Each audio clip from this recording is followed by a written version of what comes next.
Hello? You play to win the game. Welcome to the show where football is king. If you want to crown them, then crown them. It's 2 hours of all football. But they are who we thought they were, and we let them off the hook. What, you think we talk about anything else on this show? Playoffs? You kidding me? Playoffs? I just hope we can win a game. From Score on Air, the next generation of sports talk. This is the Gridiron Show with Deshaun Isaac.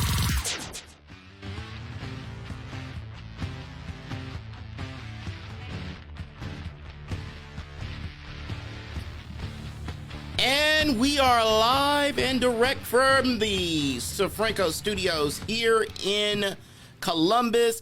You know how we do this. It is every Thursday. We do it right here. I am with Shadrik Brown as always. What's up, what's up, what's up? I'm Deshaun Isaac, and this is the one and only Gridiron Show right here on Score on Air, the next generation of sports talk. And we are proudly brought to you by the Fitter People. The Fitter People want to make sure you amplify your personality with the Fitter People. They are Central Ohio's premier name in technology for your home and office. The Fitter People can help you set up your home tech system for home, for entertainment, networking, and security. So if you need to create your perfect football watching headquarters, you need to call 614-604-6327 or visit TTP Columbus to get started today. Man, we got a jam-packed show for you. Yeah, we do. I do want to address something real quick. There is before you listen to this on Anchor, and I want to address this live here. We did put out a statement yesterday about the attacks about the attack that happened in Atlanta. It is on our social media. It was written spur of the moment, but we want you to read it anyway. In short, our condolences go out to those folks who dealt with that there, and it shouldn't happen, but it happens in our country, sadly. So, and before I'll explain the whole situation and all that in our podcast coming up. If you want to listen to that, that is on anchor.fm. And due to so many news stories happening, I don't want that to be pushed aside. It's just with the amount of news that we have today and so much more, we're gonna try to shove through here, but we're gonna try to keep it normal for you here and at least try to be that escape for you here on the show. So, speaking of escape clauses, the 49ers are not happy that one of their guys came back. We got free agency to talk about. We got Deshaun Watson in the Texans situation. That got an ugly fast. Yeah. Spring football, we got to talk about that. NCAA is proposing a change to overtime. I'll explain that, what that rule is. And that's all in the first hour. We got so much to talk about. But, man, let's start with free agency here on the Gridiron Show, presented by our friends at the Fitter People.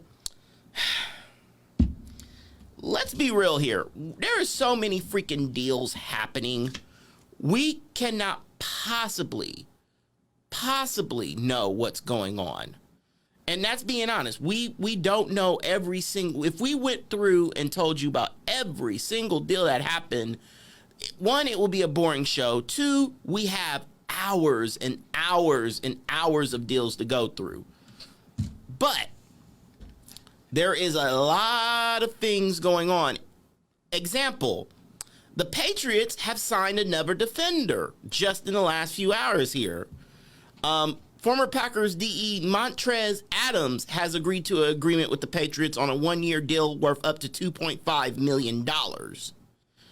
Drew Rosenhaus has now done 5 deals this week with New England.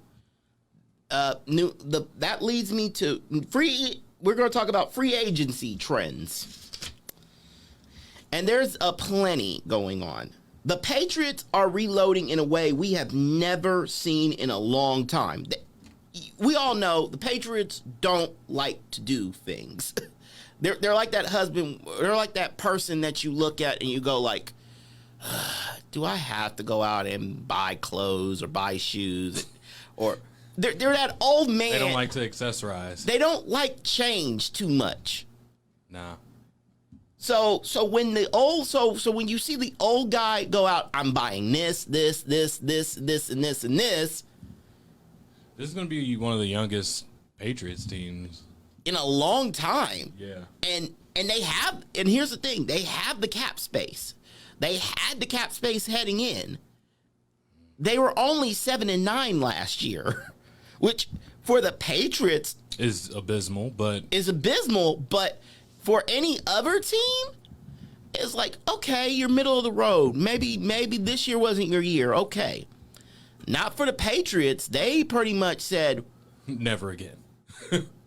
Bleep this. We ain't having it. Like, I don't like not being in the playoffs. Bill Belichick didn't do all that cheating just to sit at 7-9. No. He doesn't like to sit. So when we hear news of him going in and doing all that, it's crazy to think that here's what Bill Belichick has done already, and this is all he has done. He signed a defender. He signed a lot of players in like the day before. And I'm just gonna run over that day here because I think I'm gonna get winded talking about it. So we knew something was up when they signed Matthew Judon. He reached a deal with the Patriots, 4 years, $56 million. Then Jalen Mills, 4 years, $24 million. That was, I'm not sure if this was today or yesterday here. That was the 14th. So that was the 15th I'm talking about here. They got a nose tackle for 2 years, up to $16 million, including $9 million guaranteed. They got themselves 2 tight ends, Jonnu Smith, and then they got Henry. The top 2 freaking tight ends out there. They're Patriots. They get a defensive line guy, a defensive lineman in Deatrick Wise. They've literally been, if there has been a move, they bring in Nelson Aguilar for a 2-year, $26 million deal. They're bringing in everybody and their mama. If they could sign that guy, here's the thing. They've been uncharacteristic. This is not what they usually do. They do not be Billy Big Bucks. Bill Belichick is not Billy Big Bucks. He's like Billy Frugal. Billy Frugal do not spend money like this. You had to look at Bill Belichick and go like, Bill, are you okay? I mean, after that season, no, he's not. Bill Belichick went and, like, he probably actually spoke, like, because of this. Because we know Bill doesn't speak. Like, he probably showed some, like, expression. Like, instead of the grimace, it was like a grimace. Yeah, it was more grimacer than usual. So here's all they signed, and this was March 15th. Jonnu Smith, Matthew Judon, Daden Gakok, Jalen Mills, Nelson Aguilar, Kendrick Bourne, Henry Anderson, all on that day. They spent $51 million in bonuses and guarantee on free agency alone in the last 3 years. They went and spent $168 million in guaranteed money. When you got it, you got it. And when you need it, you spend it. And Jesus Christ, did they spend it? They absolutely spent that money like you've never seen before. Like, I don't know what to say. It's like the kid in the candy store, and the kid in the candy store is the guy you don't like. I just wonder if it's all going to pay out. Like, if it's all, like, they still don't have a number 1 receiver for real. They don't. And that's the thing. That's a question, because you actually pointed out something. Do I consider Nelson Aguilar a number 1 defender? Nelson Aguilar is like a fourth. He's like your fourth option receiver. Yeah. I can't see him being Cam's first option. It doesn't unless like for that specific route tree, for that specific play, maybe. But like going on a consistent basis, no. That's the thing. I'm like, when I'm looking at this whole situation, I'm like, are you really? Is this really what they're going to do? Is this really how they're acting? I don't know. I really hope. I honestly hope it pays out. Just because Cam, I need Cam to do something great. Just because. I think it will, and here's why. The two tight ends. Look at when Cam was good. Cam was good when you had a good tight end that can, like, you have two really flexible tight ends. Yeah, the Smith, middle of the field's going to get real destroyed. Smith, and I'm speaking as a Titans fan, he was good, but Henry has been getting touchdowns left and right. If you need a blocking tight end, Jonnu Smith is the guy. He can block, he can pass protect you, he can give you time out there. But if you need a passer and somebody, if you're trying to pass the ball and get big plays, almost forgot to mention, Julian Edelman is still a member of the team. Number one receiver, there we go. Can't believe I forgot about Julian Edelman. But he's been hurt. He's been hurt. So, like, it's kind of hard. It is hard to remember him. He's been hurt. Yeah, he's been hurt recently. I don't know. So if he comes back healthy, that is going to be crazy to see. And something we also noticed, if you're a lineman, you won't be waiting long for a call. So I learned something today. And for those people who love the linemen, especially my our wonderful program director, Adam Dell, he's a lineman. I'm a former lineman myself. We get love. We're not used to all this love. We're not. Usually, if you hear about us, we screwed up hard. It's usually penalty on number 74 on the defense or 74 on the offense. And nobody wants to be that guy. Nobody wants to be the guy whose name get called by the ref. But everybody wants to be protected, and you got Russell Wilson saying, hey, I'm staying. You might as well protect me. And they said, hey, here's a good lineman here. Man, the Chiefs need linemen. They've been getting linemen. Seattle needed linemen. Everybody who needed linemen, they're really going out and getting them this year, because those franchise quarterbacks, those quarterbacks that are your bread and butter, your money makers, they're getting destroyed. So yeah, because the teams are also on the defensive side getting those edge rushers and realizing, you know what we need to get. We need to get some hits on the quarterback. So guess what we're gonna do? Hey, Bud Dupree, you want to become a Tennessee Titans? Here you come. Welcome to the Titans family. Go edge rush and show Javion Clowney how you're supposed to rush the freaking quarterback, because he seems to forget. Just saying.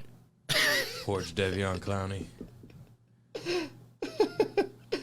I think he's still going to go somewhere, though. Like, there's no way a man that size and that speed doesn't get picked up.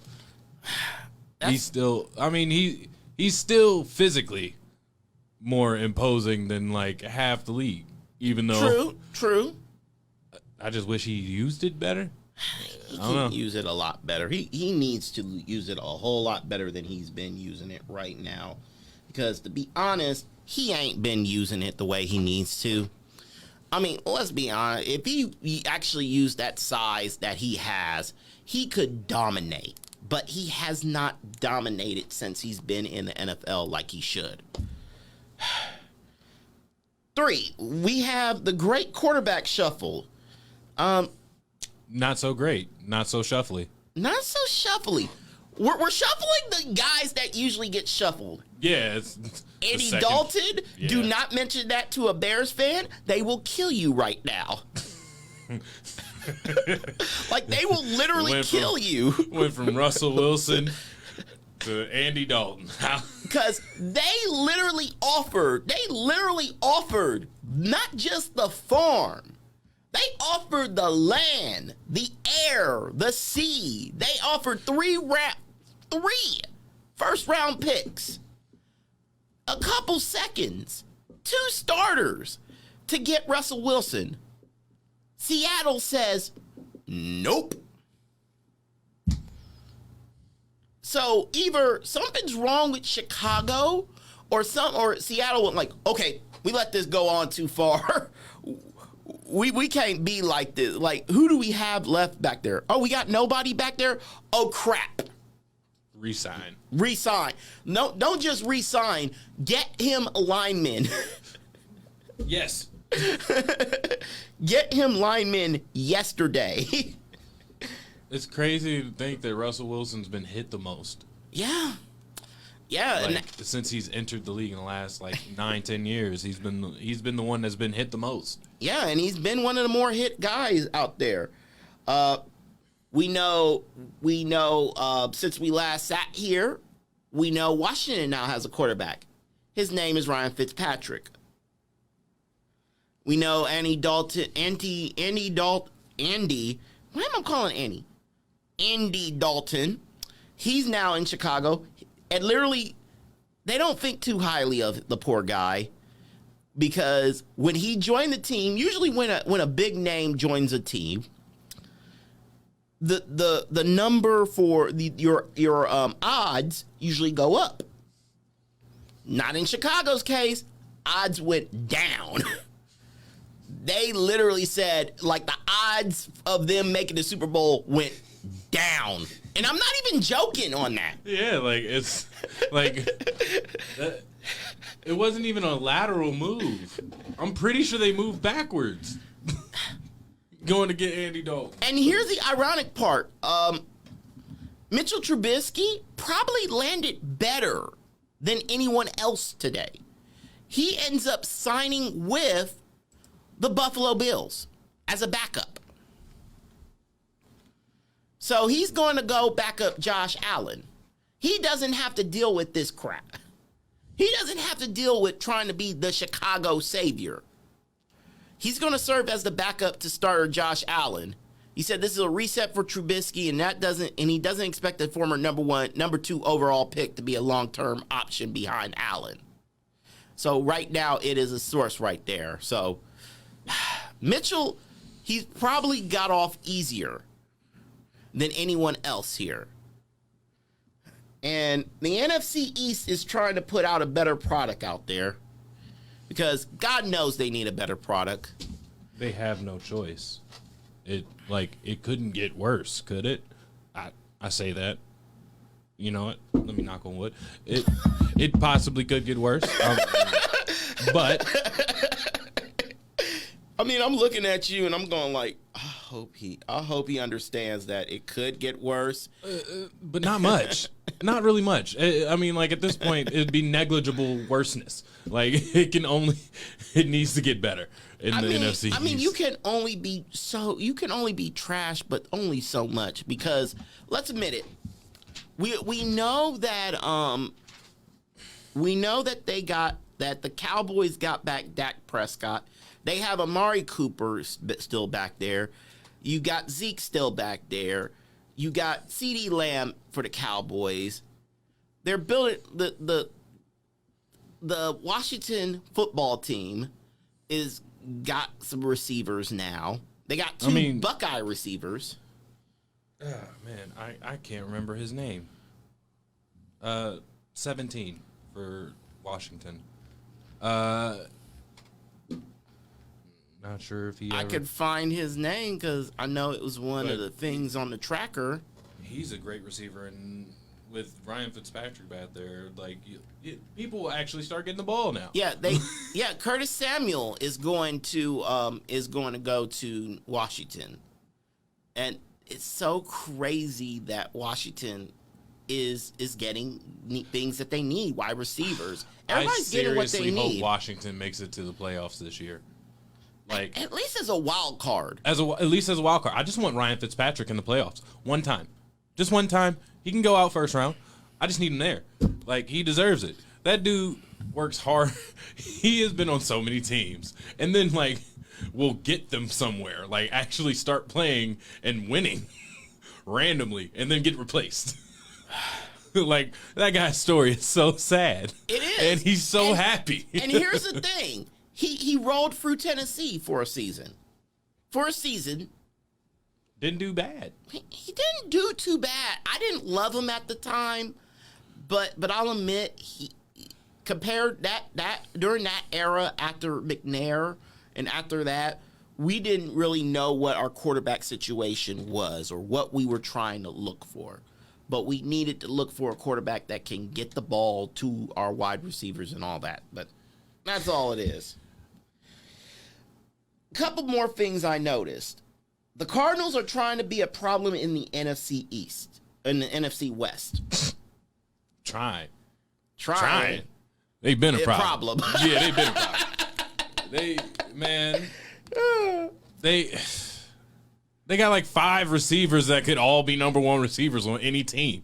Like, that's crazy. And in our article we were saying, hey, maybe they could grab a number 1 receiver maybe the number 1 receiver is in the room. Bump that. They went and got a guy.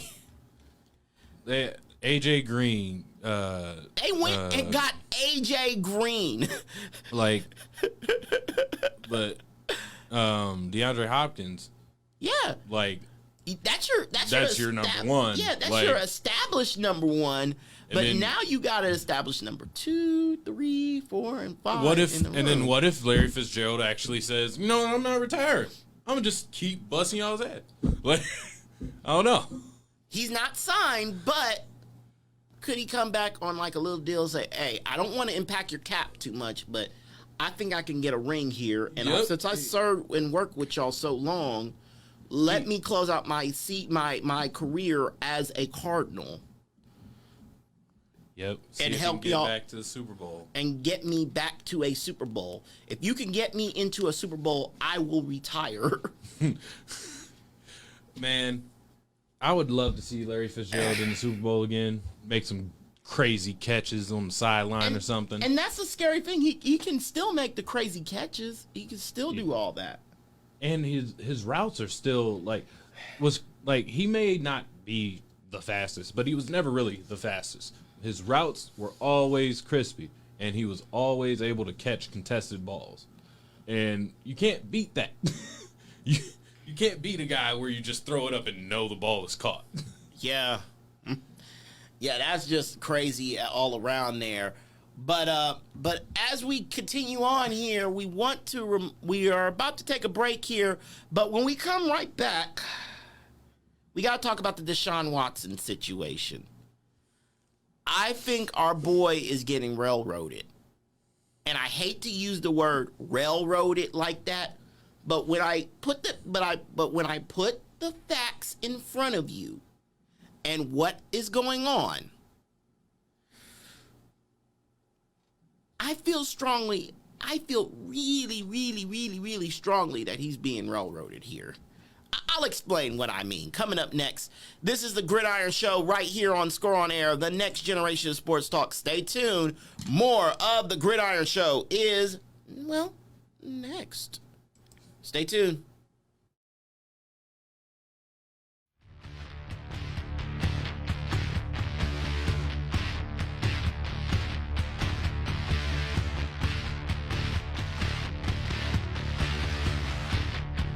You have design ideas for t-shirts when you're not sure where to go?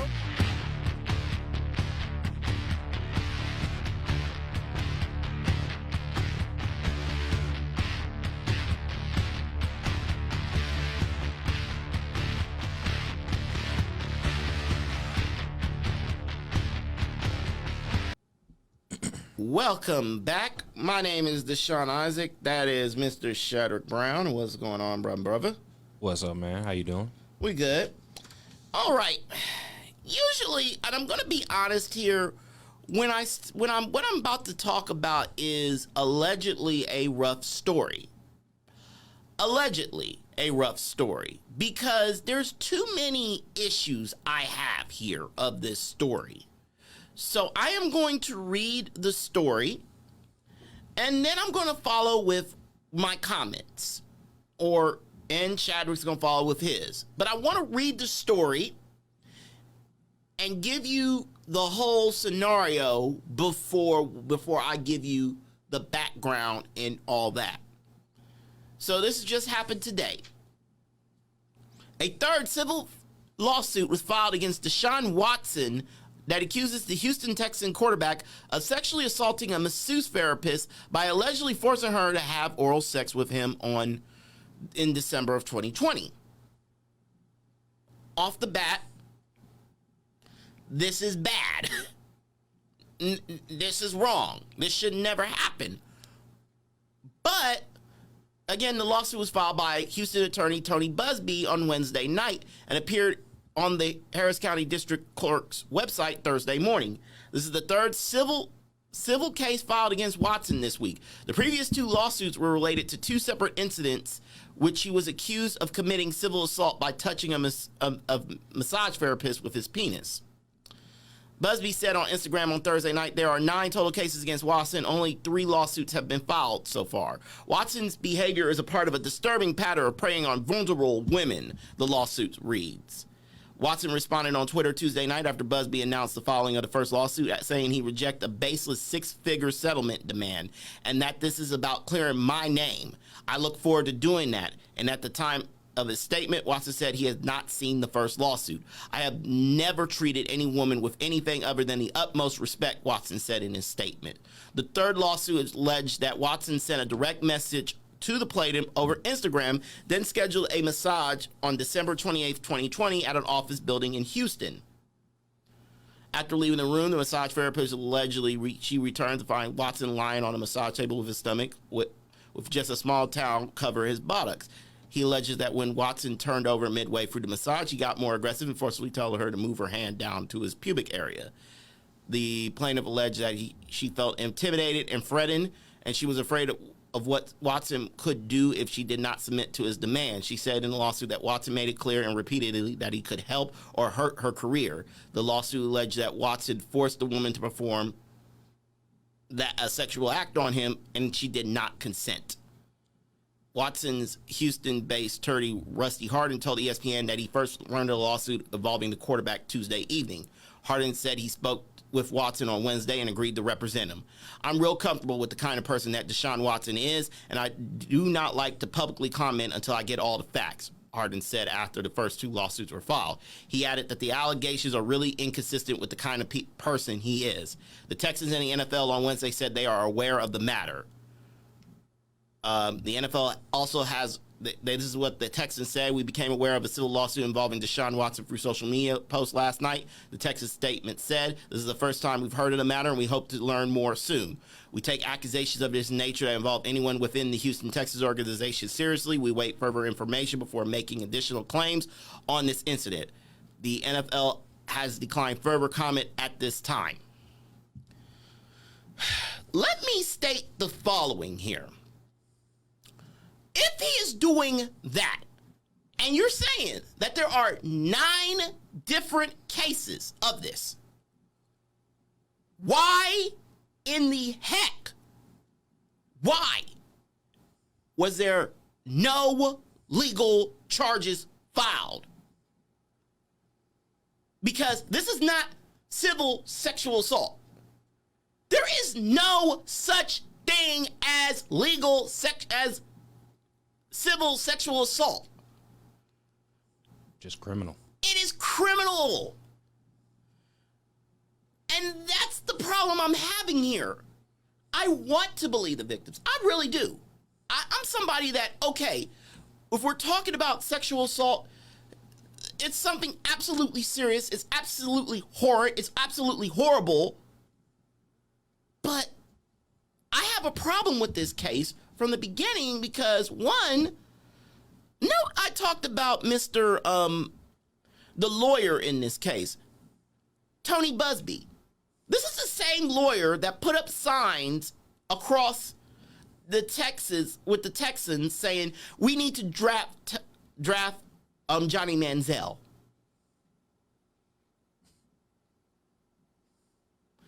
So his judgment is kind of unclear. But we haven't even added the worst part of it. If you go on our Twitter page, Gridiron_show on Twitter, we give you the whole story there. A KESI TV sports reporter said, hey, he has a family connection with the owners of the Houston Texans. Yeah, the lawyer that is doing this suing has a connection with the family of the owners of the Houston Texans. In fact, Mr. Busby was the lawyer for the owner before he died. The previous owner before he died. And I'm trying to wrap my head around what's going on. And don't get me wrong here. I want to believe the victims. I really do. I want to believe them, and I want to give them the benefit of the doubt here. But my issue here, and my issue is of this. If he's doing all of this, and you're saying he forced me to do, that's not civil sexual assault. That is sexual assault. That is a crime. Why did you not go to the police? Why are you looking to try to sue and try to get money? You should be pressing charges against him if he did this. If he did this. And I have questions that he did this. I'm trying to be as fair as I can be. But by the descriptions that were said in that lawsuit, there should have been charges. There should have been charges. But no, you want to sue.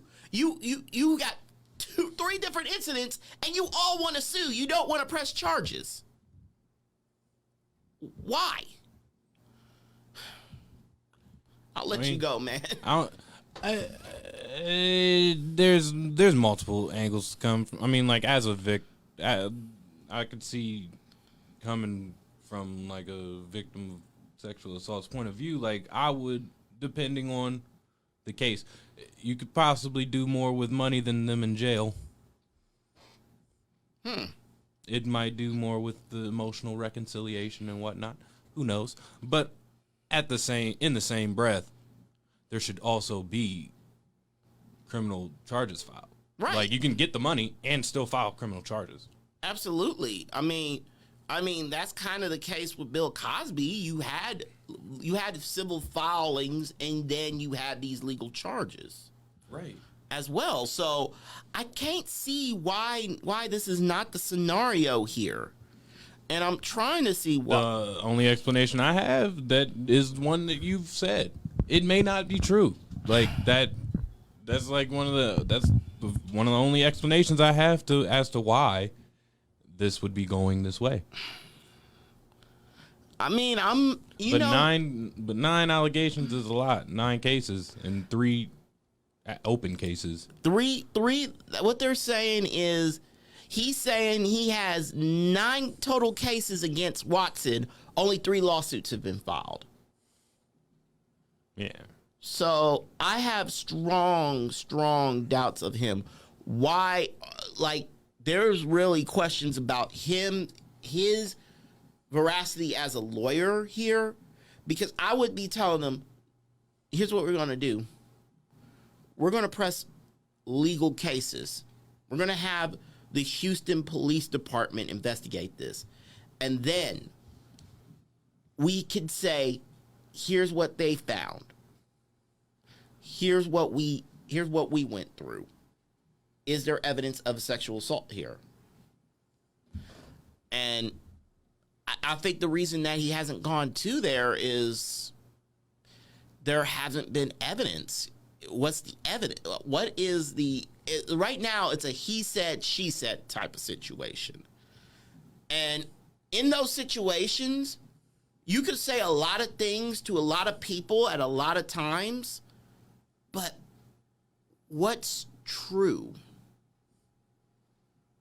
That's the question. That is unfortunately the multi-million-dollar question. Yeah. What's true?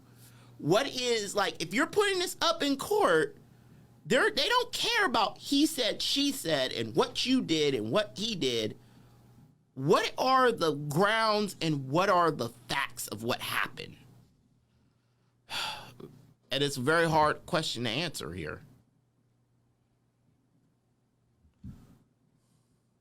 You would hope like a situation like this doesn't happen at all, but we're here, and I just want to know, like, what if he can deny these allegations so vigorously and not get any criminal. I really hope.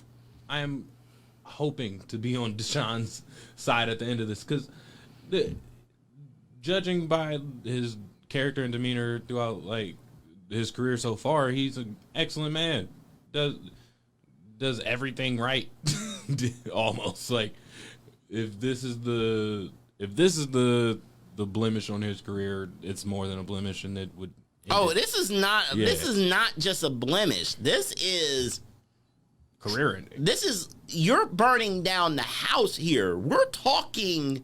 We just had a guy just go to jail for 14 years for sexual assaults. Kellen Willow the third. And you're Kellen Willow the second or third, I don't know. But he just went to jail for actually doing sexual assaults. What is being alleged here is not something to be sued about. What's being alleged here is something much more realer, much more stronger, and something that, to be honest, if this is, again, this is all alleged, and you have to ask, why has it, like, yeah, you're pressing lawsuits, but this is something that needs to be in the court of law here. And I'm not talking lawsuit court, I'm talking criminal court here. If this is true, I would not be suing. I'll be trying to get justice via the courts. And if I'm willing to tell my story, I know I'm going to try to get justice.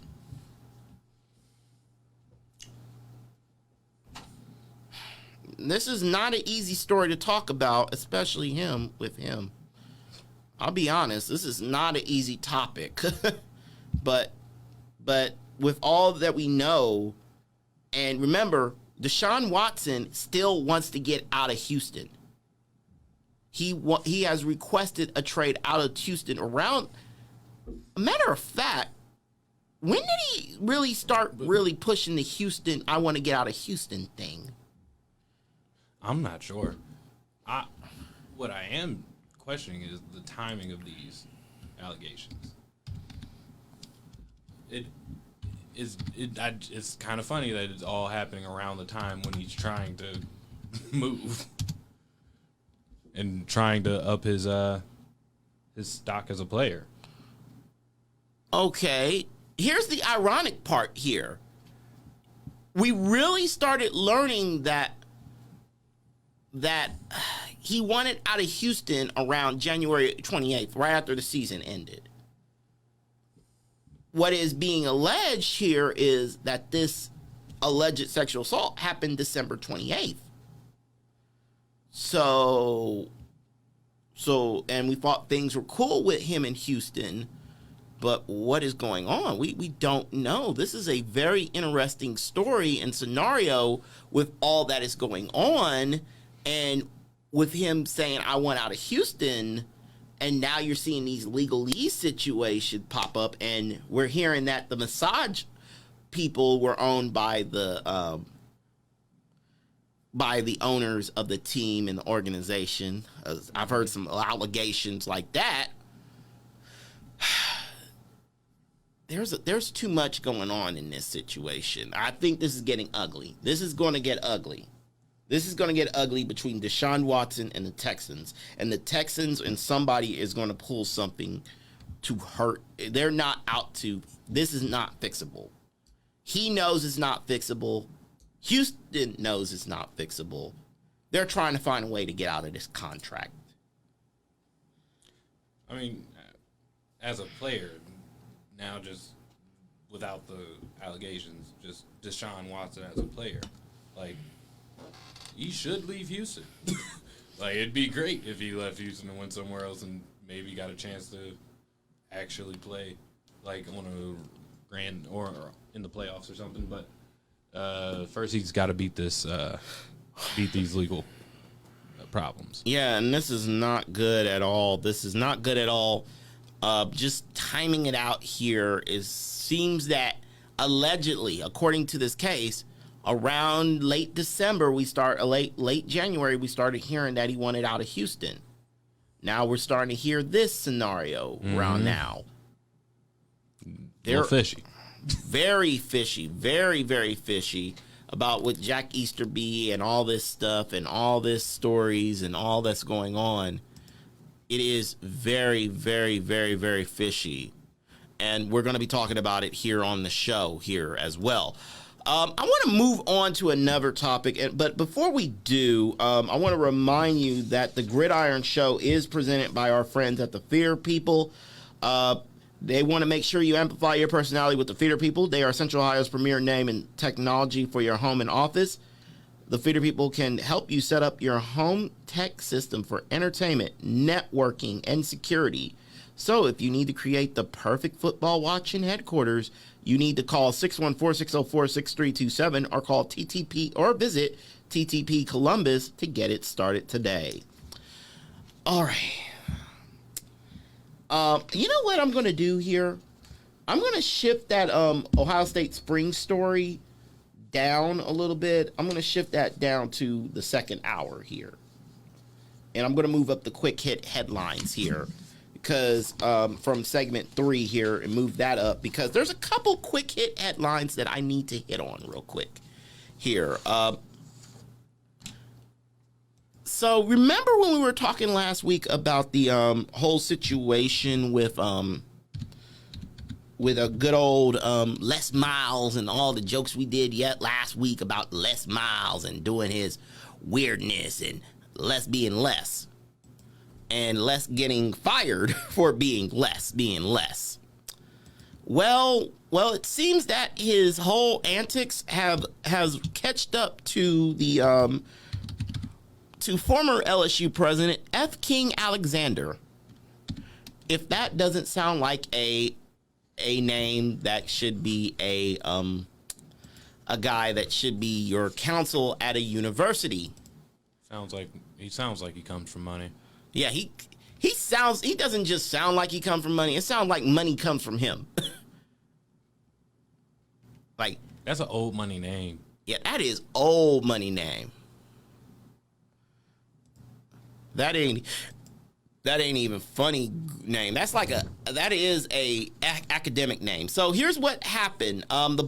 The Oregon State Board of Trustees voted 12-2 on Wednesday to place University President F.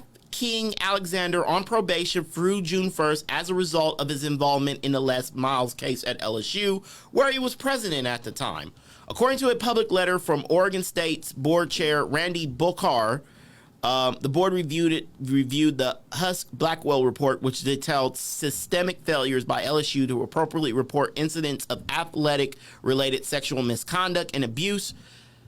The board revealed that Alexander knew the allegations against Miles when he was hired as president in 2013. They said on Wednesday the board heard extensive public comments, reviewed written communications from members of the public, and held a public discussion with President Alexander about his leadership over Title IX during his tenure at LSU, which ended in December of 2019. So he's just fresh on the job. And Les Miles just went and messed it up for him. Unless he was condoning it. he was condoning it. It sounded like it.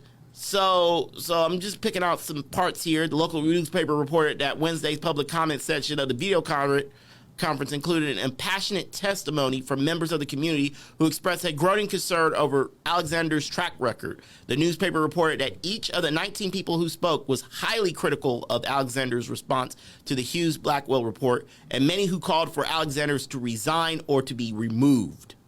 He's on probation, but he could be removed. Alexander did release a public video statement late Wednesday night telling survivors that he is sorry and he will immediately launch a review of Oregon State survivor support programs. He also said he is evaluating funding, staffing, and services for existing programs and resources. He said, quote, I understand the power of my position require more from me to do everything I can to ensure that the university is free from sexual violence and violence of all forms, he said. I know there's more that I could do or could have done at LSU, given the power of my office and the expectations of community members. As university president, I should have sought every opportunity to hold others accountable. I stand with and support survivors of all forms of sexual violence and affirm the work of our advocates. As your president, I assure you I will work to rebuild trust. So that's where he is at right now. Les Miles situation. So if you're keeping count, kids at home, Les Miles out of a job at Kansas. His buddy, the athletic director, out of a job at Kansas. The president of the university at the time, currently on probation, could also be out of a job at his university. This is the gift that doesn't end. It just goes on. Just keeps touching more and more people. It just goes on and on, my friends. It was not good. Can we please keep our hands to ourselves? Yes, please. Please, for the love of God, please. I think they should just, from now on, just start giving out consent contracts to players, to all players and coaches. Just, you can't touch a woman until she signs this dotted line. And you know what? I know we're joking here, but I think I'm gonna go home and draft a couple consent contracts now for myself. You know what? I remember that Chappelle show. That's it. The Chappelle show sketch, man. That might be the ticket here. Remember, folks, if you don't do anything stupid. Don't be stupid. You know what? I'm going to skip these two and go to something happier here. Please, for the love of God. Because this has turned into the sexual assault segment. And I don't like that. It tastes bad. It does. It feels icky. It feels icky, and I don't want to be icky. I can be icky. I want to be, if I'm going to be icky somewhere else here. Let's talk about some other things. HBCUs. Because they're about to get a bowl. They're about to get their own senior bowl. They're about to actually get their own senior bowl. And this is the details. And you saw this and you were like, okay, this sounds cool. Yes. So very happy about this. Here's what's so cool about this. The Black College Football Hall of Fame has established the HBCU Legacy Bowl, a postseason all-star game that will showcase NFL draft-eligible players from historically black colleges and universities. The game will take place Saturday after the Super Bowl next February at Yeoman Stadium at Tulane University. The NFL Network will broadcast the game. The league is a major partner in the game, as are Tulane and the Pro Football Hall of Fame in Canton, Ohio. This is from them exactly, and the BCF Hall of Fame inductee Doug Williams said this. He said the HBCU Legacy Bowl means opportunity and exposure for HBCU players and coaches. BCF Hall of Fame inductee Doug Williams said, we're excited to have this in New Orleans, especially during Black History Month. The game is a part of a week-long celebration of black culture and history. About 100 of the top HBCU players will be invited. HBCUs are a bridge to equality, said James Shaq Harris, a BCF Hall of Fame member. We thank the NFL for their support and in sharing our commitment to uplifting others. Williams and Harris are the co-founders of the Black College Football Hall of Fame. And it's so freaking cool to have that. And I'm excited. I'm excited. And here's the thing. We're about to have a classic again here in the capital city. They're going to bring, it's going to be between Central State and Kentucky State. They're going to bring them up to Columbus, and they're going to play. In the Horseshoe? I hope in the Horseshoe. If not, if they can't play in the Horseshoe, New Crew Stadium. That's going to be done. That's going to be ready by August. Crew Stadium would be dope. That would be dope. That is, imagine you have a convention down at the convention center, and then you have this go down. It could be something as big as the Circle City Classic. But HBCUs are on the rise now, and I'm so happy about that. So happy about that. Like, it's just great to see them get exposure. Yep. You know, like, they're typically underfunded, typically, like, just never where they need to be. And now we get exposure, and now they're going to get more funds, more everything that they need. And you know what? A lot of people are paying attention to Jackson State University because of Deion Sanders. And people, like, there is more mention about Deion Sanders with Jackson State University and what he's doing with these athletes down there than there has ever been. Because he being brought up by the greatest, you know? Oh, yeah. Did we mention they're still undefeated right now? They're still undefeated right now. So yeah. You better put some respect on that name, on that Jackson State name right now. So props to them and props to growing the sport as a whole here. We're eating up so much time today. I knew we were going to run over. I knew it. I kind of guessed we would, but dang it, I am so happy I did. We started a little bit late too, didn't we? Tiny bit, but like not too much, but not too much. We good. We good. Yeah. Fine. But you know what? You know what's fine coming up next? In the next hour, we got to talk about something that is going to be up on our Gridiron Show Instagram starting tonight. There are 64 teams looking to become champions of our college football playoff madness. I'll tell you who's seeded where and who are the top 4 seeds and all that stuff coming up next. This is the Gridiron Show presented by the Feeder People right here on Score on Air, the next generation of sports talk. Stay tuned. The Gridiron Show will come right back.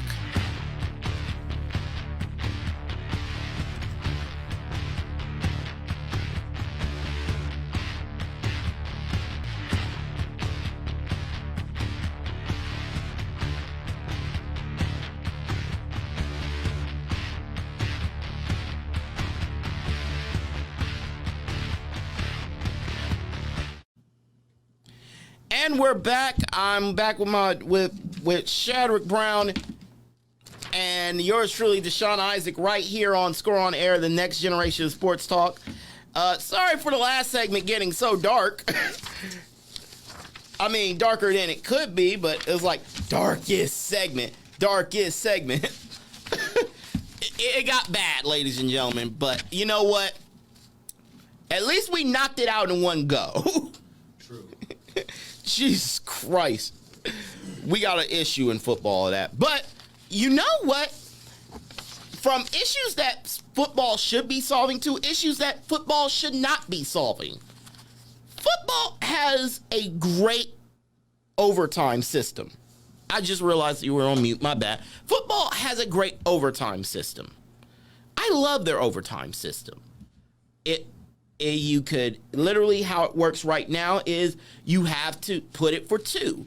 If you have to put it in the end zone. Congratulations. Guess what? Go for 1. And then after 2 overtimes, guess what? You got to go for 2 every time you punch it in the end zone. And then you got to do the alternating 2-point conversions and all that fun stuff. Because after they had that 8 overtime game, they just went like. I'm pretty excited for this new overtime because I think it'll definitely decide more games quicker. Yeah. So so for people who don't know, here is the current rules. The current rules have both teams starting at the 25. Teams are required to run 2-point plays after a touchdown if the game reaches 3 overtimes, and would run to alternating 2-point plays once the game reached the 5th overtime. The NCAA wants to change that because they realize we cannot have games 8 overtimes. We cannot have crazy freaking games that go on and on and on and on and on. Even though that's a rarity, they don't want it being actually longer than the actual game. So, the new proposal will require teams to run 2-point plays after scoring a touchdown in the second overtime. So, first overtime would be, okay, you start at your 25s, here's a touchdown, try to get it in, boom, boom. Okay, y'all still tied. Well, guess what? You got to go for 2 after this second, in the second overtime. And then, if we go into the third overtime, alternating 2-point plays. If it goes three overtimes or longer.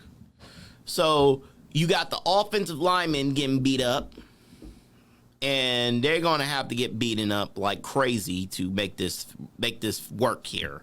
Ooh, yeah. Which, as much, like, listen, it should be like, this is how I would do it. If you have college, if you have a problem with it, here's how I would do it. Okay, have your kickers start at the 25. Each kicker makes it, cool. Push them back 5. Boom, boom. Push them back 5. Boom, boom. Have the kickers decided? That's no. I refuse to let that be a thing. No. I'm cool with this. Let the quarterback decide it. Yeah, it's just as a lineman, I would like really get in my quarterback's face. Like, if this doesn't get done before the 4th overtime, I might just kill you. Because I might just goal line stands at like 5 of them in a row. Nah, that's not gonna work. That's gonna be terrible on both like offense and defense. I might let this running back offensive line guy, not this offensive line guy, but this outside linebacker who I've been holding back all game long, actually sack you to remind you, get this game over with. Just saying. If you don't want to get hit like that again, you'll end this game. Correct. But that is the rule they're proposing. Is pretty much, it's a proposal. Now, they're going to decide on this in April 22nd. So this could, if this is approved, this will be the rule this season. It will go down this season. The new rule will be going in this season. That proposal will become a rule. It would be in effect this season. Next season coming up. So that's where we're at. Ladies and gentlemen, we have something very cool for you. Last year, we did the fast food bracket. And I actually, if you go on our page, on our Gridiron Show Instagram page, gridiron.show, which you can check out on your Instagram. Go follow us, by the way. It's right down there. All right, here. I can't go all the way over. There it is, right where Shadrik is pointing. We actually found the Final Four of the Fast Food Madness Championship. Arby's won it that year. Huh? Arby's won it that year. It was controversial. Huh? We ain't. Y'all better pick better this time. Arby's? How dare y'all? What was y'all thinking? Out of the 4 that was left, I thought Popeyes was going to win it. What was that? Wait. What were the 4? I'm going to give you the 4 here. I'm actually pulling up our Gridiron Show Instagram here. Because if you want to actually, I actually can pull it up and put it on the screen up here. Let's see if I can. Let me. Actually, let me do that. Before we do that, I need to type in the.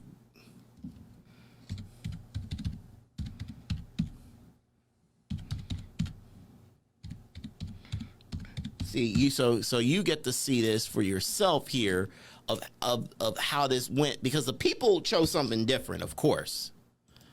You're gonna see everything here. Because it was controversial. It was one of the more controversial brackets we've ever done on our show. I bet. It's this one right here. Okay.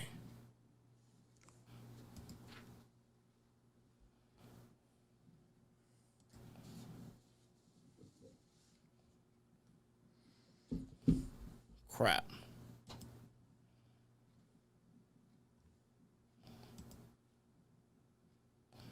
I hate that it forced you to check it out here.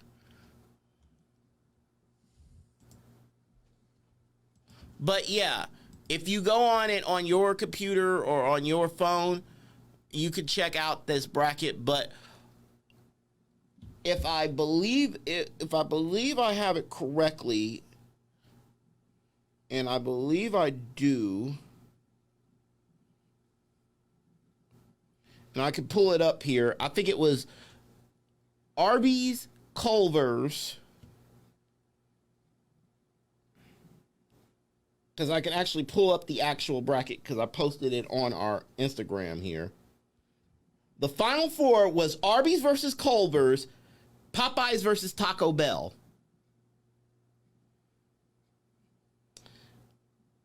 Popeyes beat Taco Bell. Arby's beat Culver's. Popeyes, on the strength of their chicken sandwich, got to the championship game, and got beat by Arby's for their curly fries and all that. Curly fries? Curly fries. I was going with I actually went with Popeyes for their chicken sandwich. I remember I picked Popeyes. Give me the crack sandwich right now. Right. Here's who ended up in the championship game. In the people's bracket, it was Chipotle versus Chick-fil-A, Five Guys, and then Five Guys versus Cane's. Five Guys and Chipotle was the champions in the people's bracket, and Chipotle ended up winning it all. So the people's bracket was a weird year. Remember, this was right at the beginning of the pandemic, so everybody got fresh feelings about which fast food they like. Yeah. Because I'm very interested at if I ran that again, would the same fast food places be seen as the best ones? I surely hope not. Because that would be interesting to me. Like, which fast food places would be seen as the quality ones? Because so this year we're going to do something a little different. We are the Gridiron Show. We know you love college football. So if you go on gridiron.show, we will have a bracket up. We will have the championship. We will have 64 teams go against each other to see who is the best team out there. So here is the article from ESPN. We're using ESPN's hypothetical bracket. I'm going to let you see this as well here. So your top seeds would be Alabama, Clemson, Ohio State, and Oklahoma. They are your number one seeds. Georgia, Iowa, Miami, Oregon, number 2 seeds. Florida, Wisconsin, Washington, Texas A&M, your 3s. And then your 4s are North Carolina, Cincinnati, Penn State, Iowa. I'm so happy to see Penn State not Penn State, but Cincinnati high in the rankings of things. Yeah. It's been a minute. You know what? If you show me this list here, I would say good matchups. Yeah. Good matchups. I like where this is going. I see your South region. I see your Midwest and your West and your East regions. And I like how they line up because, truthfully, if you said Alabama, Florida, and North Carolina are your 1 seeds in one division, Clemson, Iowa, Wisconsin, and Cincinnati, your 2s. Ohio State, Miami, Washington, Cincinnati, that's your 1 through 4 there. And then you have Oregon, Texas, A&M, and Iowa in those same positions. I mean, I like that. That's a good that's a good top 16. Yeah, this is pretty solid. Usually I'm pretty upset by these rankings. I don't agree ever, but I'm not too mad at this. Okay, here's your 5 seeds. USC, Louisiana, Utah, Arizona State. Your 6 seeds. Funny, Louisiana made it over LSU. Yeah. Louisiana. There we go. Notre Dame, Ole Miss, Texas, Michigan, 6 seeds. Your 7 seeds are LSU, Indiana, Auburn, UCLA. Your 8 seeds are Nebraska, Oklahoma State, Minnesota, TCU. And then you got your 9s is West Virginia, Maryland, Coastal Carolina, Appalachian State. Fair. Virginia Tech, UCF, Boise State, Liberty. Then you got Purdue, Pittsburgh, Arkansas, Mississippi State. Then you started getting bottom of the barrel here. North Carolina State, Washington State, Louisville, and Army. Then you got Colorado, Northwestern, Baylor, BYU, SMU, Kentucky, Tulsa, Georgia Tech for your 14. Your 15s are Tennessee, Memphis, Missouri, and Oregon State. 16 is Virginia, Kansas, Florida State, and Michigan State. Your first 4 out is Wake Forest, Cal, Boston College, and Stanford. Anything you disagree with there? Anybody who you would like to move? I like it.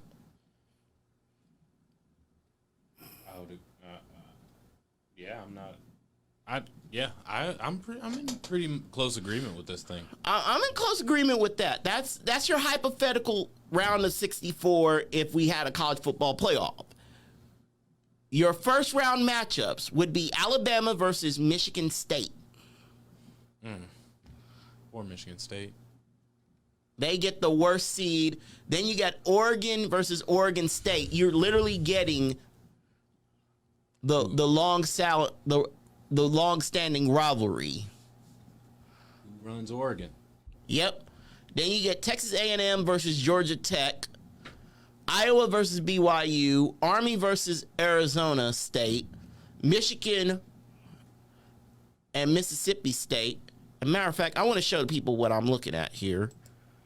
No, not that NDI source.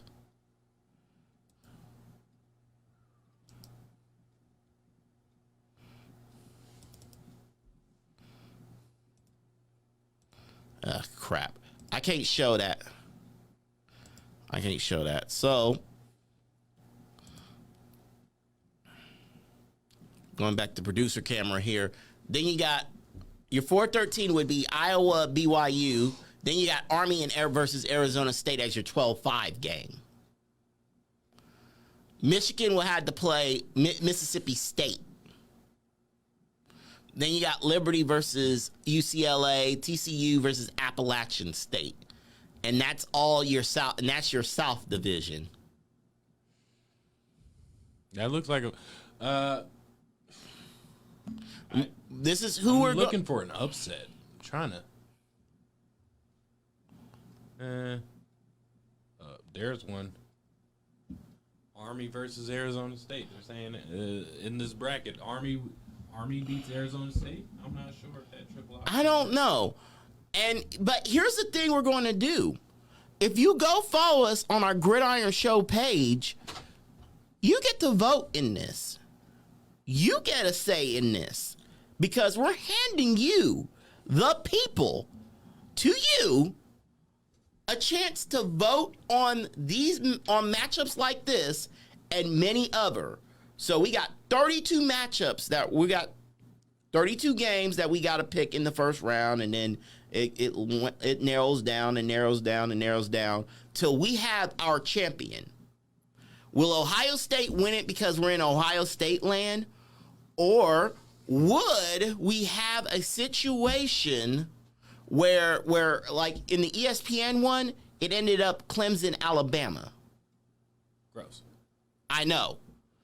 I think the people can pick a better game. Just saying. People, you can help us out. Go over to the Gridiron Show's Instagram page and we can settle this all out. It's our March Madness college football playoff thing, and we'll be doing that on Instagram throughout the rest of the tournament and throughout the month of and as we get into April up to tax day, the 15th, and up to the draft. Don't worry, we're going to have some fun with this here. So hopefully you get to check it out.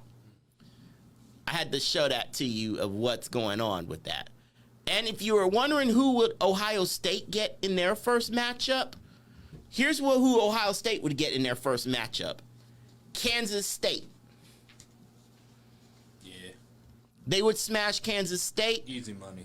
And then they would beat Oklahoma State in the second round to get Louisiana in that 1-5 game. There could be a possible matchup between Ohio State and Iowa State, or Ohio State versus Ole Miss. Or Ohio State and Cincinnati. Oh, Cincinnati's not in this region. Oh, wait. No, they beat Cincinnati. That was your 5-4 upset. That was your upset. Your 5 beats 4. They actually beat Cincinnati by 1 point, according to that game. But hey, we're giving it to you, the people. So help us out. Log on right now. Not right now, but later on tonight. Log on to the gridironshow.com, not gridironshow.com, gridironshow.show on Instagram, and we'll sell that all out for you. You'll get to see the matchups, you get to vote in them, and trust us, you're going to love it. It's a Gridiron Show College Football Madness. We'll be posting each matchup on Instagram at gridiron.show. And that is your only way that you'll be able to vote in each of these rounds. Again, gridiron.show if you want to go and vote in these rounds. Hey, I'm literally going off the ESPN one, and we're going to give you these matchups as it goes. So check that out. This should be fun. All right, coming up, man, I'm going to take a little break, but coming up, we got questions we need to answer. Mm-hmm. It's nothing but football questions with one non-football question in there. Perfect non-football question. We'll be right back in a moment. I'm Deshaun Isaac, and I threw him off. Oh. Yay. Yay. And now I'm Shadrik Brown. And we'll be right back. This is the Gridiron Show right here on Score On Air Network.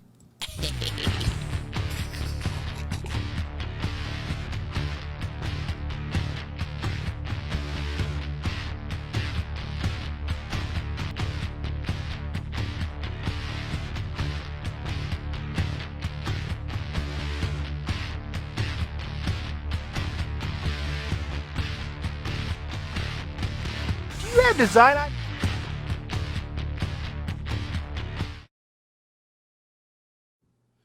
Hey, welcome back. Shadrik Brown, Deshaun Isaac. We are the Gridiron Show here on Score On Air Network. And I'm sorry I threw you under the bus. Yeah, man. I just went, hey, buddy. Hi. Over here think you're just going to take us out. I'm trying to get ready for the next segment. You know what I mean? You know what? You're being studious. You are good. You are a studious man. I try. I am not studious. But we know, but you know what is? Our questions. And we have some questions that we need to ask here. So let's ask them here. And let's get some music going here as well here. I got some music going here.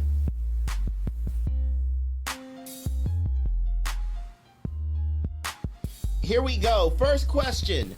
Who is the best running back in the draft right now? Honestly, you got two choices. You got Travis Etienne and you got Najee Harris. Between those two, I really don't know, but I feel that Travis Etienne might just be a better running back. The man is a machine. He's ridiculously fast. And then decided I'm not just gonna be ridiculously fast. I'm gonna gain a whole bunch of weight and still keep the same speed and run through people now instead of run around them. So I don't know. In the NFL, I think Travis Etienne might have the better playing style. You know, it's a really hard one because I respect Travis Etienne. We had to play him twice, and he is a tough son of a gun to bring down. We played Najee Harris. Jesus Christ, he ran right through us like tissue paper. Both of them are going to have good careers. I think Etienne is going to be good because he can also catch. And it's not a pure, when you're saying running back, it's not a pure running back game anymore of you got to run the ball now. You got to also be able to catch it as well here.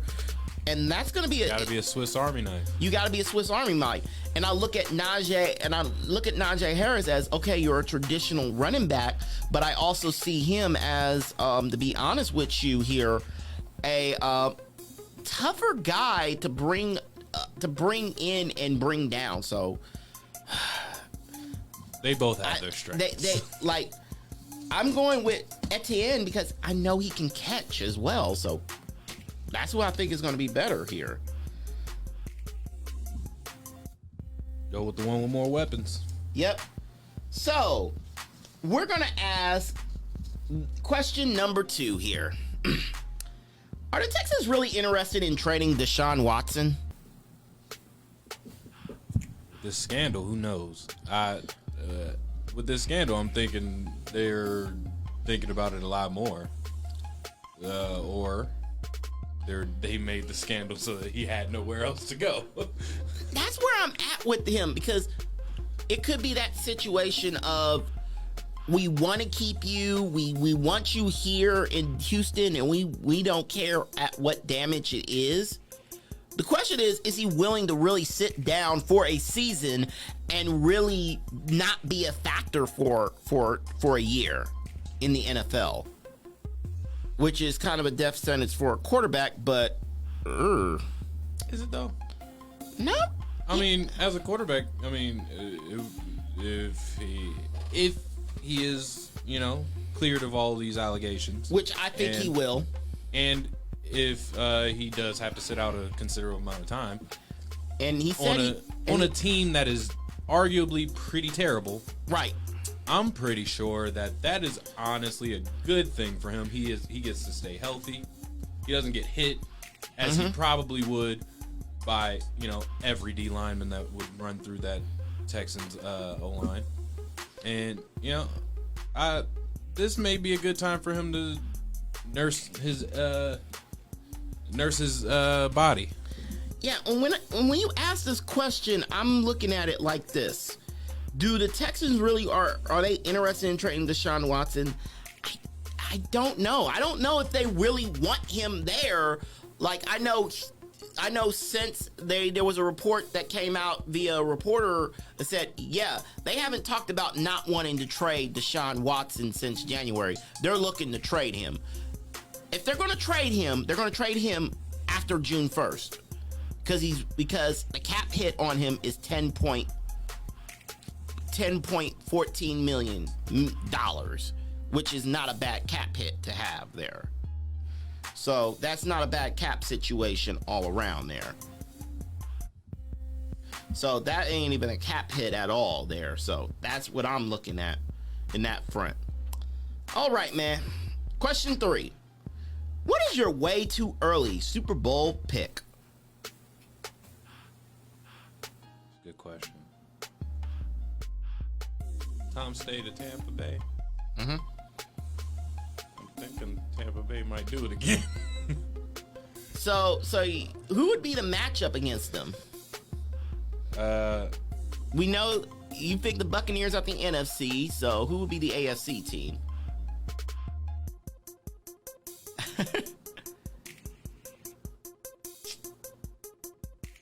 Browns. Hey, it's too early. That's why I said the too early prediction. Browns for the Super Bowl. You know what? Prediction now. Browns win the Super Bowl. You heard it here first. And they said the spirit of Jefferson Franco is not in this room. That's his shirt right over there, and he was a Browns fan from the get to the go. So see he just said, yeah, I'm gonna make you say that. Here is mine, ladies and gentlemen, and it sounds a little crazy. I am going with the Patriots versus the Buccaneers. The Patriots win a Super Bowl. Bill Belichick gets his revenge on Brady. Sounds like a good story. And gets Cam his second visit to the Super Bowl, and he gets a Super Bowl ring. I'm not against Cam getting a ring. Couldn't care less about Bill Belichick getting a ring, but Cam deserves a ring.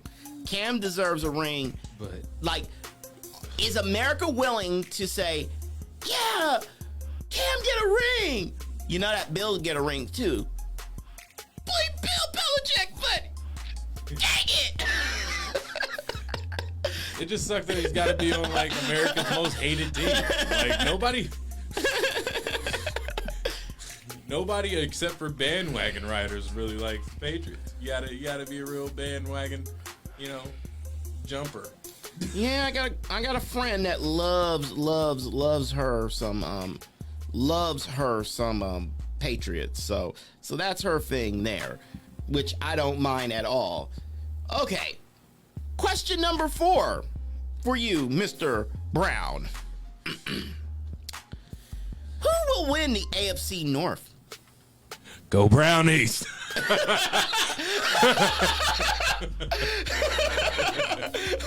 I think you pretty much said, you know what? Screw it. We're just going to go Browns everything. Hey, man, look.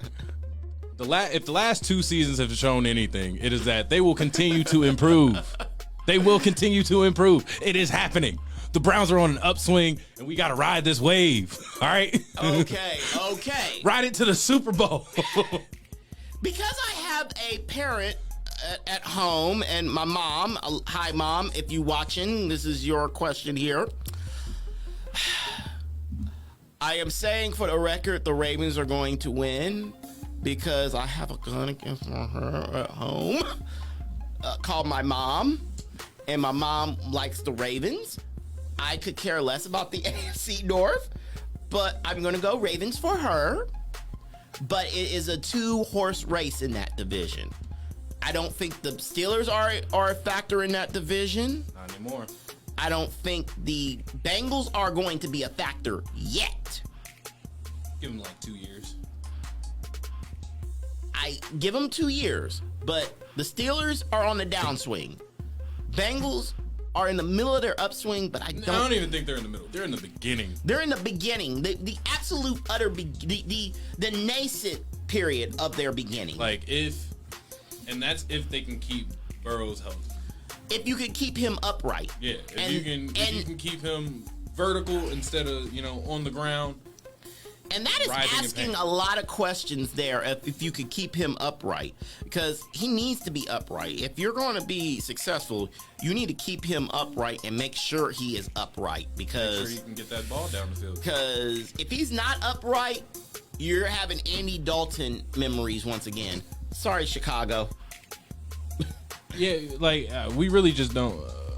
I really just don't want Joe Burrow to have to take off every time he touches. Every time they snap the ball and he has to just take off running. Nah, I want him to be able to sit back there and read defenses and show why he was the number one pick and why he is that guy. Yeah, I mean, I'm absolutely interested in that front, and I think that's going to be very interesting to see there as we continue on here. I hope he has a great season until they play the Brownies. Okay. And then he just goes, terrible. Okay, number 5. Since we're talking about the Brownies and we're kind of on this kick here, I guess this is the Brownie segment, ladies and gentlemen. Does OBJ stay in Cleveland or is he out the door? Better stay. Here's the thing. I think he's staying. I hope he stays. I think he's staying too. I think everybody wants to get him out the door because they seen last year when you don't have him in the building, it's like, I hate to say this, he's a crutch to Baker Mayfield because Baker sees him as, okay, this is my get out of jail free card, but he has other receivers around him. Like Jarvis Landry. Jarvis Landry is a get out of jail free card. Jarvis Landry has been the get out of jail free card. And he's been there all along, and he's just as good or better than OBJ at this point. I don't know, man. I don't know. Look, better? I don't know. But just as good, I will definitely go with that. I will definitely go with just as good, but better. That is hard. It's hard, but right now you look at that whole situation and how he's playing. That's a hard question to ask because I mean, but like, if OBJ is healthy, that is 2 number 1 receivers you have on the Browns. You got Jarvis Landry and OBJ, both. You have them both same side of the field, opposite ends of the field. Either way it goes, one of them is going to be single coverage. One of them, right? That's an open man. And then you're going to have a guy who's going to be no coverage. Because if you're doubling somebody, guess what? You're going to have an open man. You're going to be stuck with that. Somebody, man, that opens up the Browns' options offensively tremendously. True that. And I look at that whole situation, and that's a perfect little deal for him. That's perfect. The running game, the passing game, the defense. They went and got some more defensive players. Let's go Browns. Browns for the Super Bowl. All right, man. All right. Since we talked about the Browns, we might as well talk about something absolutely important to all of you out there. How many brackets do you fill out during March Madness, or should fill out during March Madness? Let's start with the should part. How many brackets should you fill out? In the sense of ideal, whatever. Integrity. In the sense of integrity, you fill out one bracket, you stick to that bracket, and you hope that bracket does what it needs to, or you just, die with the bracket. Or you just download real-time brackets and they said, hey, do you want to switch your game right now and save your points? I'll be like, hell yes. That's called cheating. And you know what? If you ain't cheating, if you ain't rubbing ain't racing, and if you ain't cheating, you ain't winning.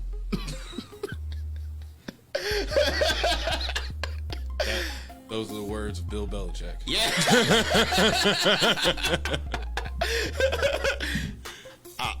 I learned from the very best on Cincinnati. On the Cincinnati. On the Cleveland. I don't think they like me down there. Oh God. I don't think they like him in New York either, because remember, he was with the Jets for 1 day, 1 week, and then he bolted off to join the Patriots or something. I did not know that. Yeah, he was with the Jets for, I think, less than a week. And then he bolted off and joined them. So there you go. And ladies and gentlemen, those are our Nothing But Questions segment. And we're gonna, you know what? That was fun. We're gonna have to do that again, man. Of course, that segment I'm going to give to Mojo Sports Gear. Thank you, Mojo Sports Gear, as the sponsor of that segment. I know we weren't planning to have you as the sponsor of the segment, but dang it, congratulations, you're the new sponsor of that segment. I'm going to remind people about our social media here on our show because we have a lot of social media stuff that we got to do here. I want to remind you of Score on Air's social media if you want to hit that up. That little stuff on the corner is very important. If you want to hit up Score on Air, you can hit us up on Twitter at Your Score on Air, on Instagram at Score on Air. I follow them. You should as well. You can hit up Score on Air on Facebook right now. If you're watching us on Facebook, thank you so much. Or if you're watching us on YouTube, thank you as well. You can watch us on Score on Air Network on Facebook or on YouTube. And if you're into TikTok, which I'll admit I'm not, but some people are, just type in Your Score on Air and we're on TikTok there. So we cover all your social media bases. We own the social media. And if you want to follow this show, you can follow us right now at facebook.com/the Gridiron Show. Follow us there. You can follow us on Twitter at gridiron_show, on Twitter at gridiron.show. And you can listen to every episode we do, including the episodes I do solo, because, hey, I want to keep you up to date with everything you need to know. Go on to anchor.fm/The Gridiron Show and be a part of this always here. So we're everywhere, man. We are everywhere, my friend. We are everywhere you need us to be. We're like Visa, but at least Visa won't try to charge you $35 if you overdraft. We're Visa without the overdraft fees. Yeah. And laughter. Yeah, the laughter, ladies and gentlemen. You value that. All right, man. We have one more segment we want to do. I want to read through a quick story before we go to break here. And it's about our boy, Ralph Wiggum, a.k.a. Marquise Goodwin. He pulled a Ralph Wiggum because Marquise Goodwin was traded in the draft that was traded on draft day last year to the Eagles. But in a normal year, this would be the end of the story, and Marquise Goodwin will be playing with the 49ers still. Would not be playing with the 49ers. He would be an Eagle. He opted out of the 2020 season, meaning he never played a snap for the Eagles. That's a problem because turns out the clause in the trade was he got to play at least some snaps in with the Philadelphia Eagles. So the Eagles the 49ers, they're going to have to give up their original 7th round pick to the Eagles. They still have 9 picks in the draft, by the way, for Goodwin not playing. And I did not load up the video, but I could find a picture right now of my boy Ralph Wiggum. He pulled a Ralph Wiggum of if you ever remember the Simpsons episode where Ralph Wiggum gets thrown through a window and he yells, "I'm a brick." And Marquise Goodwin just said, literally, you had the Philadelphia Eagles, of course, with the Philadelphia Eagles fans. God, Jesus Christ, you don't know what they're going to throw at you. And that is not a joke, ladies and gentlemen. You do not know what they will throw at you. They will throw everything at you. They will make sure you understand where you at. Because if you don't understand where you at, good God Almighty, woe be on you, because you're going to get nailed quick. I'm just being honest with y'all, ladies and gentlemen. It is not a good situation if you want to be that guy. Because, unfortunately for our boy here, and I got to change the image real quick here.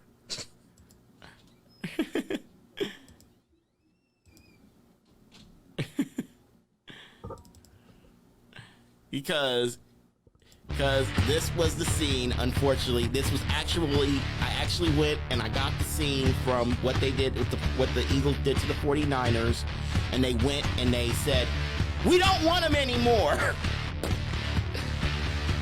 And they drove away really, really fast. It was shocking. It was absolutely shocking and deplorable how quickly they zoomed out of the speedway. Dropped him off like he was an unwanted baby at a fire station. They made sure. And stay out. Right. Oh, Jesus Christ! There was no thank you, come again. Yeah, no thank you, no come again. Don't ever come again. No come again. Bye. just go. Okay, I'm gonna take a break here, but when we come right back, oh God, why did I just say this week is my favorite? This is my favorite time of the week here on Score on Air, that I get to be on here and our awesome program director, Mr. Our awesome program director, Adam Dell, still looks at me and go like, why do we still have this show on the schedule? I don't know. But when we come right back, we're going to talk about the Ohio State football season, and we're going to go over their depth chart before we go. Before we go, we're going to look over their depth chart and tell you what we think right now of where the Buckeyes are coming up next right here on the Gridiron Show.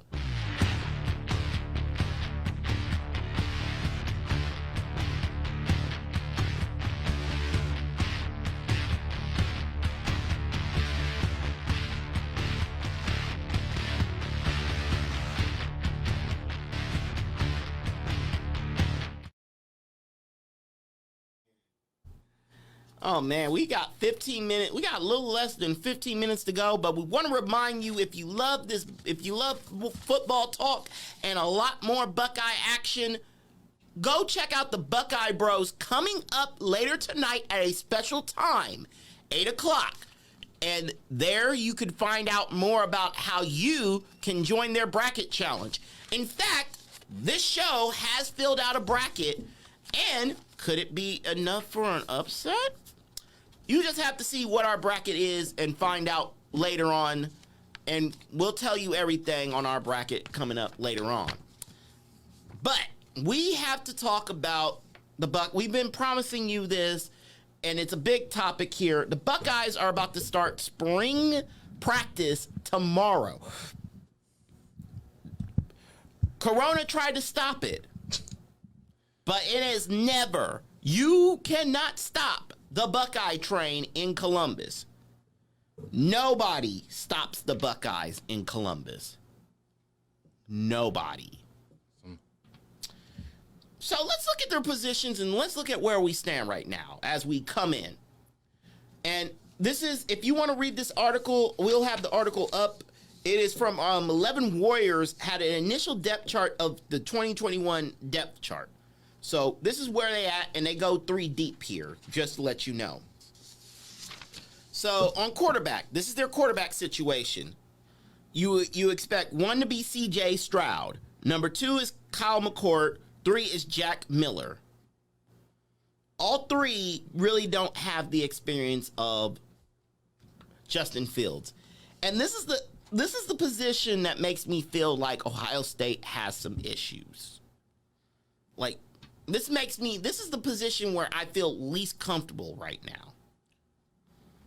I understand feeling least comfortable with not a true freshman, but with inexperienced quarterbacks, But you gotta get experience at some point.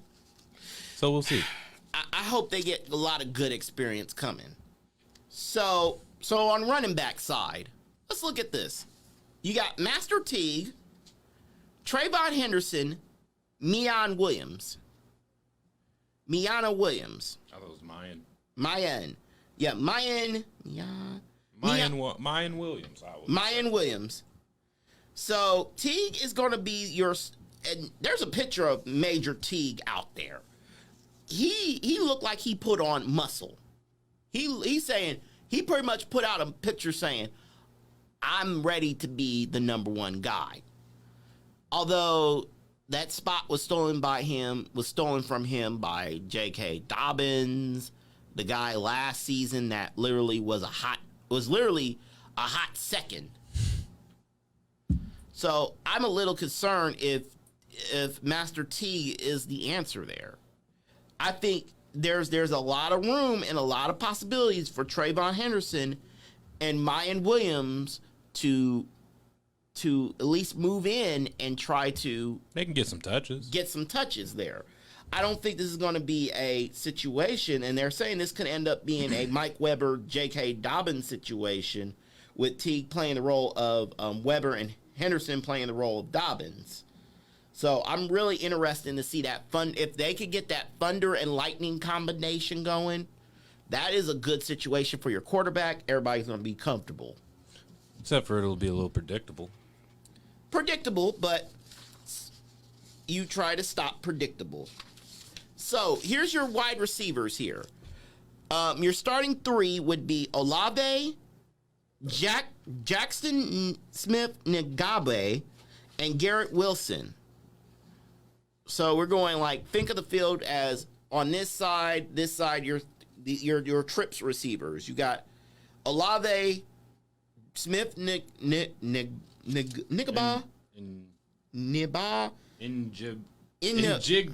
Njigba, Smith-Njigba. There we go. And then you got Garrett Wilson. That is a good lineup of receivers, especially if you still have Chris Olave. If you can get the ball to Chris Olave, at least in his range, he has shown that he is able to catch that ball. And that's scary. Just go and get it. That's real good to have for an inexperienced quarterback. Receiver that just go get it. You ain't got to worry about being that accurate. Just make sure you get it close enough. Yep. Right now, 11 Warriors think Jeremy Ruckert is your starting tight end. Then you have Cade Stover and Mitchie Rossi, which is a good little lineup of tight ends you still have there. Pretty much with Luke Farrell gone, you got Jeremy Ruckert going to be your clear-cut starter at tight end in 2021.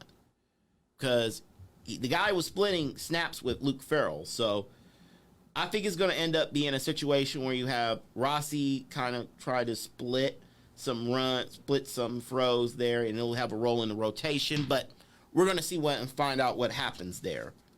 So here's your offensive line here as we head into the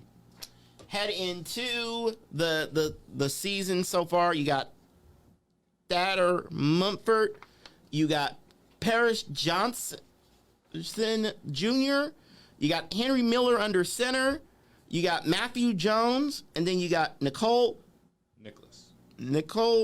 Peter-Ferre as right tackle. So literally you got your starting offensive line locked in. So your tackles are locked in. You got Mumford, you got Petit-Ferre. They're returning, but all three starting spots on the interior line could be up for grabs. So that's your situation as you head on in. So watch that, everybody. Defensive ends. You got Tyreek Smith and Zach Harrison. That is your defensive ends if we're going on the defensive side of the ball, kids. And, it's very interesting as I'm looking at this here because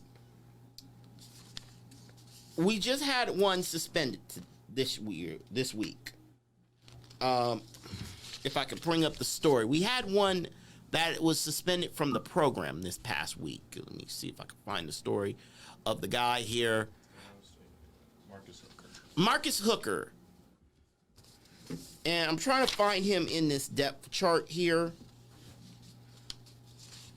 He is the safety. So I look at safety. He's not even considered. He's considered top 3 safety, but it's Proctor and Court Williams that could be your 2 starting guys. And Williams, we were talking based on the way coaches were talking. Williams were going to be the guy when he tore his ACL in August. So he's going to be playing. So he would play as a true freshman last year. And Marcus Hooker, would not have seen the field.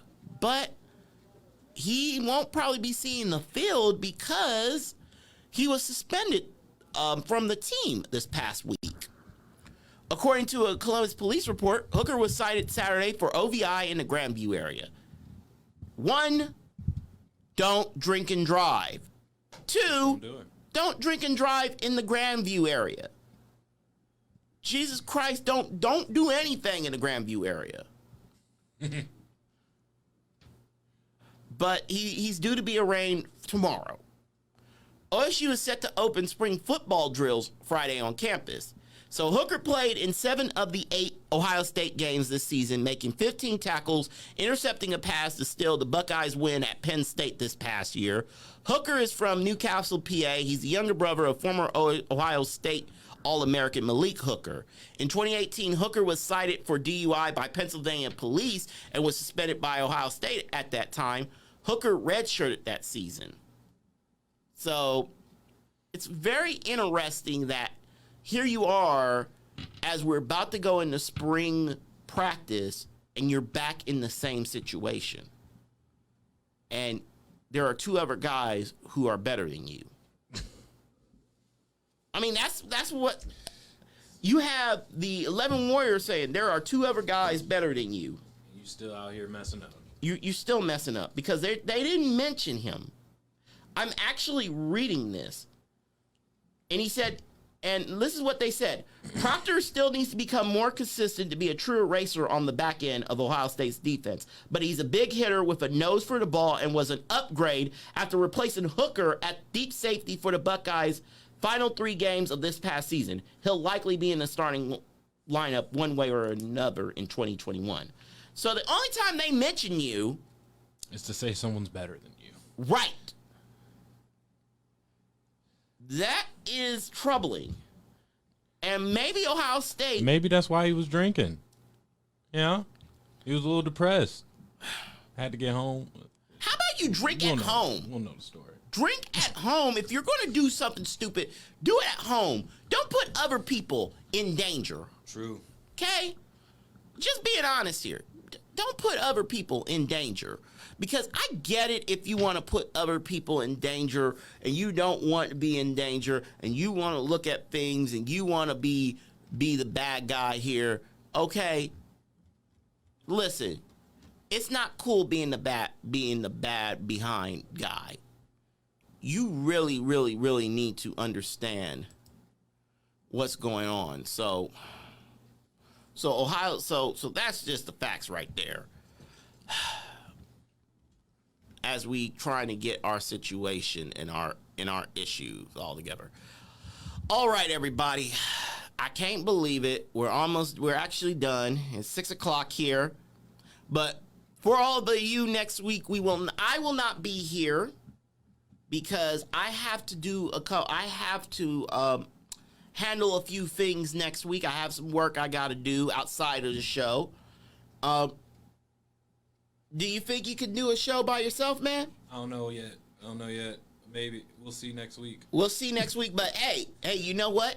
At least you get if you can't, you get a vacation week. I'm going to try it. You going to try it? I'm going to try and run the show. You going to try to run this, baby?